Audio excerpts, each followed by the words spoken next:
Good afternoon students. आज discuss कर रहे हैं, चूँकि इससे पहले हम पहले ज्वाइन कर लो सर, ठीक है ना। ज्वाइन कर लो सर, ज्वाइन कर लो, ठीक है ना। तो इसके पहले हम केमिकल प्रॉपर्टीज, मेटल्स का फिजिकल प्रॉपर्टीज, केमिकल प्रॉपर्टीज ये सब एक्सप्लेन कर दिए थे ना। मेटल्स का physical properties, chemical properties explain कर दिए थे। नॉन मेटल्स का भी physical properties, chemical properties explain कर दिए थे।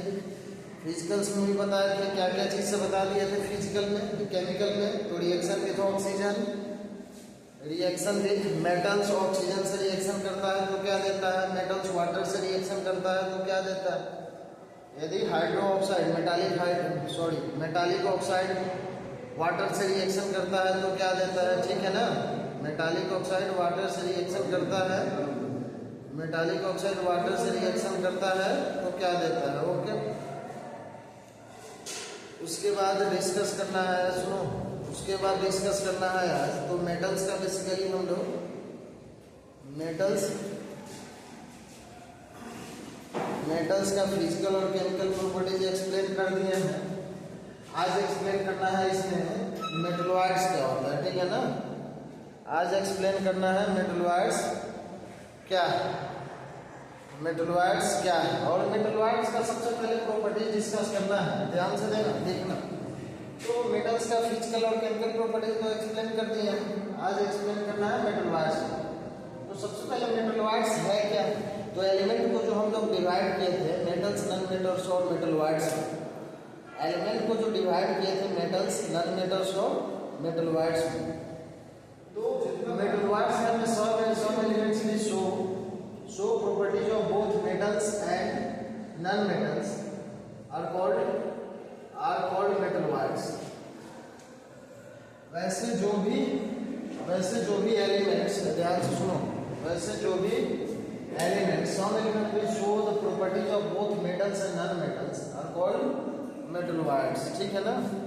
तो metalloids करने का मतलब है कि जो मेटल्स और नॉन मेटल्स दोनों के कुछ प्रॉपर्टीज को फॉलो करें, ज़्यादा प्रॉपर्टीज को फॉलो तो नहीं करें लगभग, बट कुछ प्रॉपर्टीज को फॉलो करें, उसे हम लोग मेटलॉइड। नंबर में ये कितने हैं, तो 7 है। नंबर में ये 7 है, नंबर में कितने हैं, 7 है। अब जैसे कौन से मेटलॉइड्स होते हैं, तो बोरॉन होते हैं, सिलिकॉन होता है, जर्मेनियम होता है, आर्सेनिक होता है और एंटीमनी। एसबी क्या है, एंटीमनी। इसलिए है क्या, तो एंटीमनी, ऐसे एंटीमनी। टी टेलेनियम, ठीक है ना। एनपीओ पोलोनियम, पीओ क्या होता है, पोलोनियम। ये सब पहले हम लिखवाए हुए हैं सिंबल वगैरह। सिंबल किसका क्या चीज से लिया गया है, सिंबल एक्सप्लेन किए हुए हैं, ठीक है ना। सिंबल एक्सप्लेन किए हुए हैं, इसको ध्यान से समझना है। जैसे बोरॉन है, सिलिकॉन है, जर्मेनियम है, आर्सेनिक है, एंटीमनी है, उसके बाद टेलेनियम है, पोलोनियम है, ठीक है ना। ये सब मेटल्स, यही 7 जो है नंबर, यह हमारे पास मेटलॉइड्स है। जैसे यही 7 जो है ना हमारे पास पीरियोडिक टेबल में अभी तक मेटलॉइड्स इसी को दिया जाता है। इतना ही मेटलॉइड्स अभी तक नॉन मेटलॉइड्स, ठीक है ना। उसके बाद में एक्टिविटी सीरीज, जैसे हम पहले भी डिस्कस किए हुए हैं, एक्टिविटी सीरीज में पहले भी डिस्कस किए हुए हैं कि more reactive element displace the less reactive element, यानी जो ज़्यादा पावरफुल है वो अपने से कमजोर को क्या कर देता है, डिस्प्लेस कर देता है ऑब्वियसली। अब जैसे सबसे ज़्यादा रिएक्टिव जो होता है वो पोटेशियम होता है, सबसे ज़्यादा रिएक्टिव पोटेशियम। सबसे ज़्यादा रिएक्टिव क्या है, पोटेशियम। सबसे ज़्यादा रिएक्टिव पोटेशियम। सुनो ध्यान से, सबसे ज़्यादा रिएक्टिव क्या है, ध्यान से सुनना। ये क्या है, जैसे पोटेशियम, सोडियम, कैल्शियम, ये याद रखना, रिएक्टिविटी सीरीज लर्न करना है, याद रखना है सबको। क्योंकि रिएक्शन वगैरह हम इसके पहले रिएक्टिविटी सीरीज में दोबारा लिख रहा हूँ, इसके पहले भी हम बताए थे जब केमिकल प्रॉपर्टीज ऑफ मेटल पढ़ा रहे थे और मेटल को रिएक्शन करा रहे थे मेटालिक सॉल्ट से। मेटल को रिएक्शन करा रहे थे क्या चीज से, मेटालिक सॉल्ट से। तो उस समय भी हम बहुत सारा केमिकल रिएक्शन, किसमें केमिकल रिएक्शन होगा, किसमें केमिकल रिएक्शन होगा, किसमें केमिकल रिएक्शन नहीं होगा, ठीक है ना। किसमें केमिकल रिएक्शन होगा और किसमें केमिकल रिएक्शन नहीं होगा। ठीक है। इसमें क्या ये सब हम एक्सप्लेन किए हुए हैं, और कौन सा मेटल किसको डिस्प्लेस करेगा ये सब हम बताए हैं। यहाँ पे जैसे पोटेशियम है, सोडियम है, कैल्शियम, मैग्नीशियम, एल्युमिनियम, जिंक और ये आयरन, ये भी क्या है लेड, हाइड्रोजन। अब देखना मेन जो पॉइंट है रिएक्टिविटी सीरीज में कि क्या क्या बताता है वो सब हम एक्सप्लेन करेंगे। कॉपर है, Ag, सिल्वर है, यहाँ पे गोल्ड है, प्लेटिनम है। प्लेटिनम क्या होता है सबसे कम रिएक्टिव, इसको ध्यान में रखना। प्लेटिनम क्या है मेटल्स में, प्लेटिनम क्या है तो मेटल्स में सबसे कम रिएक्टिव। प्लेटिनम क्या है मेटल्स में सबसे कम रिएक्टिव है, ठीक है ना। प्लेटिनम क्या है मेटल्स में सबसे कम रिएक्टिव है। Decreasing the reactivity of metals. जैसे हैलोजन में हैलोजन ग्रुप है फ्लोरीन SO, अब इसी में दिया हुआ है halogen group 70, halogen group fluorine, chlorine, bromine, iodine. ये तो बेसिकली ये फ्लोरीन, क्लोरीन, ब्रोमीन, आयोडीन क्या है, ये नॉन मेटल्स में आता है, ये मेटलॉइड्स में नहीं आता, बट इसका रिएक्टिविटी सीरीज तो है। ये फ्लोरीन, क्लोरीन, ब्रोमीन ये बेसिकली आता है किसमें है तो नॉन मेटल्स में। They carry negative charge, they carry कितना नेगेटिव चार्ज -1 ध्यान देना। इस पे कितने चार्ज होता है, जैसे हैलोजन ग्रुप है तो हैलोजन ग्रुप है तो इसमें कितना चार्ज होगा -1 चार्ज, ठीक है ना, -1 चार्ज, ध्यान से समझना।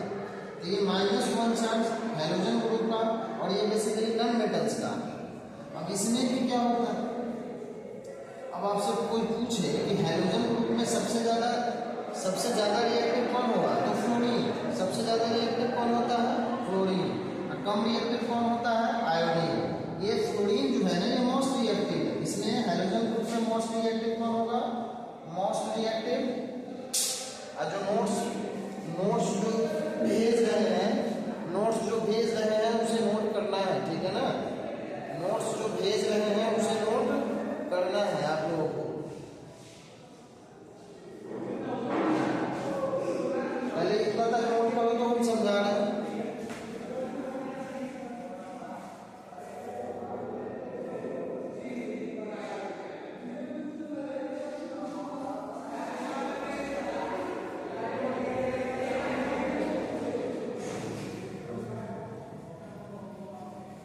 पहले सुनो, तो जैसे हैलोजन ग्रुप में क्या था तो फ्लोरीन क्या है सबसे ज्यादा रिएक्टिव, मोस्ट रिएक्टिव।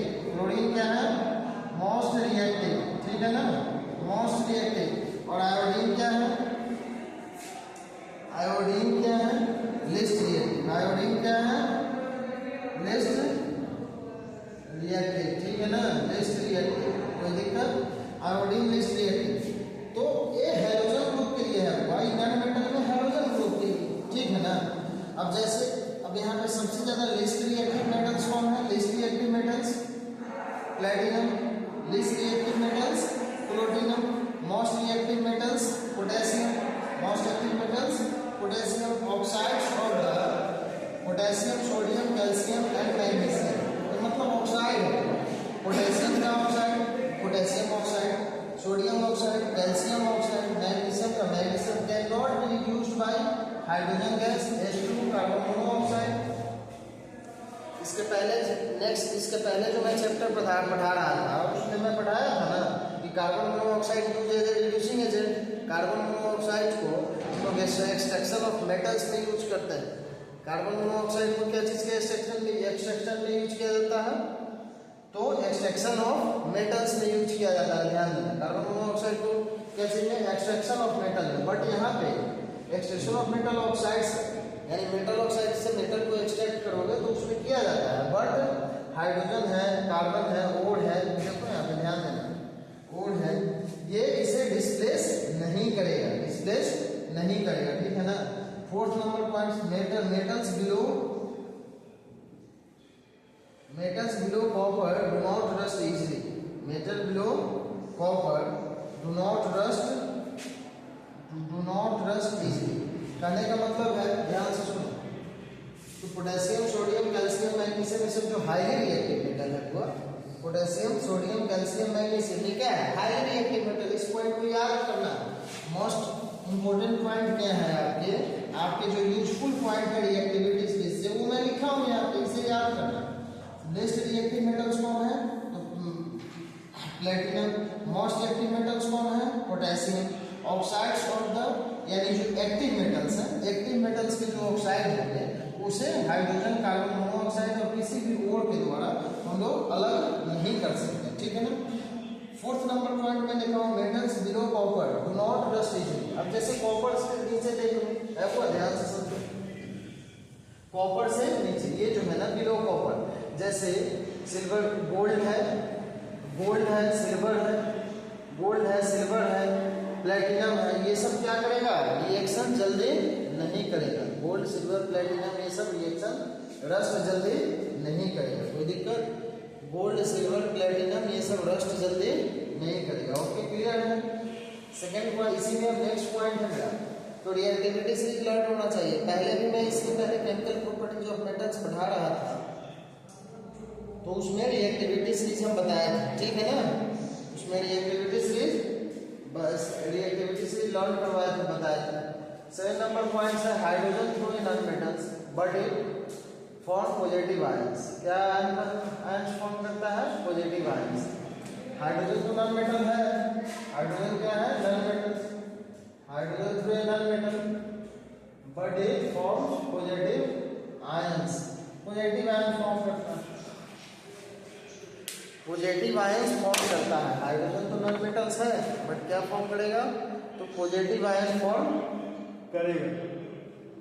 तो इसी के कारण इसे एक्सेप्शन में रखा जाता है, ठीक है ना। इसी के कारण इसे पूरा क्या चीज में रखा जाता है, तो एक्सेप्शन में। ओके, क्लियर है। अब अकरेंस ऑफ मेटल्स में metals occur in free and combined state. Metals क्या है, तो फ्री स्टेट और कंबाइंड स्टेट दोनों स्टेट में पाया जाता है।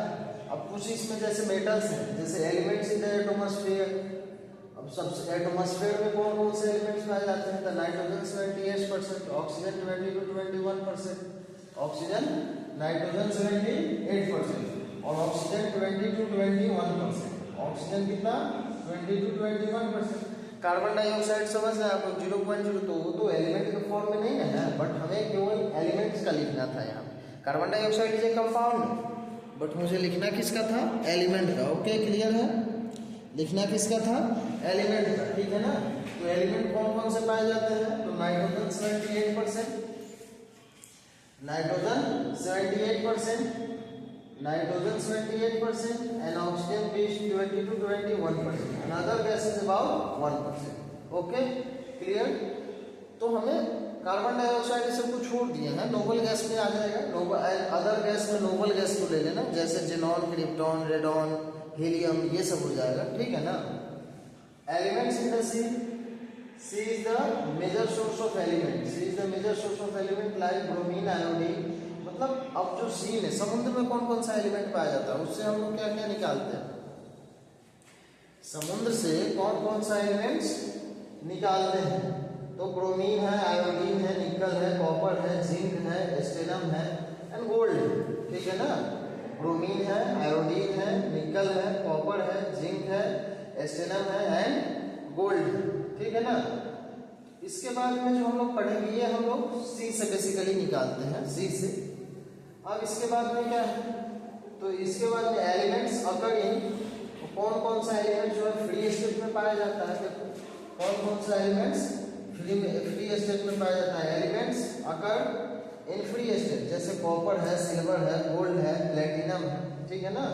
Copper, silver. अब एक बात समझना,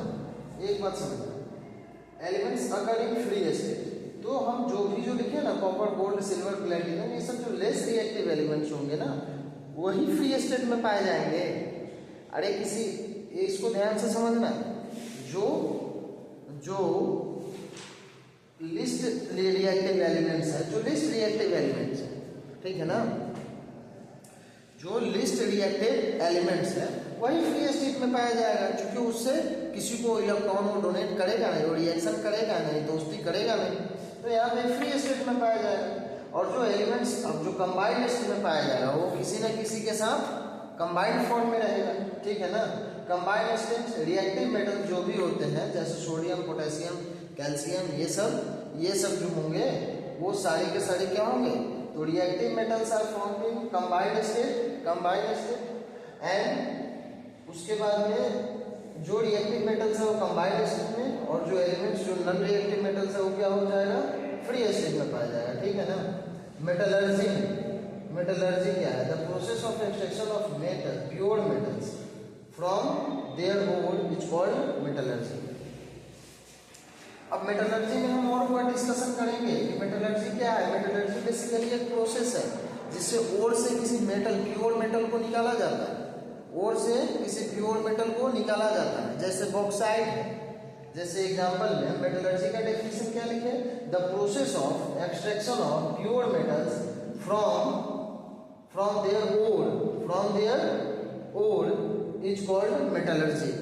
अब जैसे बॉक्साइट है तो बॉक्साइट से क्या निकाला जाता है, एल्युमिनियम को निकाला जाता है। बॉक्साइट में ज्यादा मात्रा में क्या पाया जाता है, एल्युमिनियम पाया जाता है। ठीक है ना। तो बॉक्साइट्स में ज्यादा मात्रा में एल्युमिनियम पाया जाता है। उसके बाद और इसका जैसे हेमेटाइट है, सिडराइट है, लिमोनाइट है। ठीक है ना। हेमेटाइट से क्या निकाला जाता है, तो आयरन को एक्सट्रैक्ट किया जाता है। तो बेसिकली ओर्स के बारे में हम जो एक्सप्लेन करेंगे वो नेक्स्ट क्लास में करेंगे। ठीक है ना। ओर्स के बारे में जो एक्सप्लेन करेंगे वो नेक्स्ट क्लास में। आज यहाँ तक मेटलर्जी बताए हैं। अब मेटलर्जी से आगे हम लोग नेक्स्ट डे डिस्कस करेंगे। मेटलर्जी क्या है, the process of extraction of metals from their ore is called metallurgy. Okay, तो इतना तक आप लोग कंप्लीट कर लीजिएगा। ठीक है ना। इतना तक कंप्लीट कर लीजिए और नेक्स्ट क्लास में मेटलर्जी के बारे में और मेटल कैसे ओर से किसी मेटल्स को निकालते हैं उसका भी केमिकल प्रोसेस है। तो पहले हम लोग मेटलर्जिकल ऑपरेशन पढ़ेंगे। पहले तो इम्पोर्टेंट जो ओर है वो हम लिखवाएंगे। कल क्या करेंगे, तो जो भी इम्पोर्टेंट ओर है, इम्पोर्टेंट ओर्स उसको लिखवाएंगे कि किस मेटल्स को कौन से ओर से एक्सट्रैक्ट किया जाता है। ठीक है ना। किस मेटल को कौन से ओर से एक्सट्रैक्ट किया जाता है, निकाला जाता है, उसे लिखवाएंगे। और उसके बाद में जो भी मेटलर्जिकल ऑपरेशन है उस पर हम उसको एक्सप्लेन करेंगे, उसे पढ़ाएंगे। ठीक है ना। ओके, इतना नोट कर लीजिए। नोट्स जो भेजे होंगे उतना नोट्स कर लीजिएगा।